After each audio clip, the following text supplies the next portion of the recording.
Hi! బయట చూస్తే full వర్షం ఉంది. అప్పుడప్పుడే కొంచెం తగ్గింది.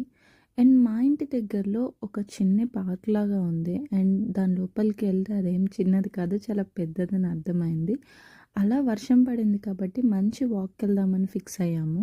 ఇలా వెళ్తుంటే అసలు వర్షం పడ్డ తర్వాత ఆ గ్రీనరీ ఎంత బావుంటుందో, ఈవెన్ రోడ్స్ కూడా ఫుల్ క్లీన్‌గా ఉన్నాయి దానివల్ల. మాకైతే ఈ వాక్ చాలా ఎంజాయ్ చేసాము. ఎప్పుడైనా ఈవినింగ్ టైమ్స్‌లో మీరు కూడా ఇలా ఎంజాయ్ చేయండి. చాలా మంచిగా అనిపిస్తుంది. ఈవెన్ పేరెంట్స్ ఎవరైనా వచ్చినప్పుడు కూడా వాళ్ళు పొద్దాక ఇంట్లోనే ఉంటే వాళ్ళకి ఏం తోచదు కదా! వాళ్ళు ఇండియాలో ఏంటంటే ఎక్కడికి కావాలంటే అక్కడికి తిరుగుతూ ఉంటారు. కానీ ఇక్కడ మనం ఎక్కడికి తిప్పితే అక్కడే కాబట్టి వాళ్ళకి చాలా బోర్ ఫీల్ అవుతూ ఉంటారు. మోస్ట్‌లీ ఇలాంటి ప్లేసెస్‌కి తీసుకెళ్తే ఏంటంటే వాళ్ళకి నేచర్ అదంతా చాలా మంచిగా అనిపిస్తుంది. అలాంటి టైంలో వాళ్ళని ఇలాంటి ప్లేసెస్‌కి తిప్పితే వాళ్ళు చాలా ఎంజాయ్ చేస్తూ ఉంటారు.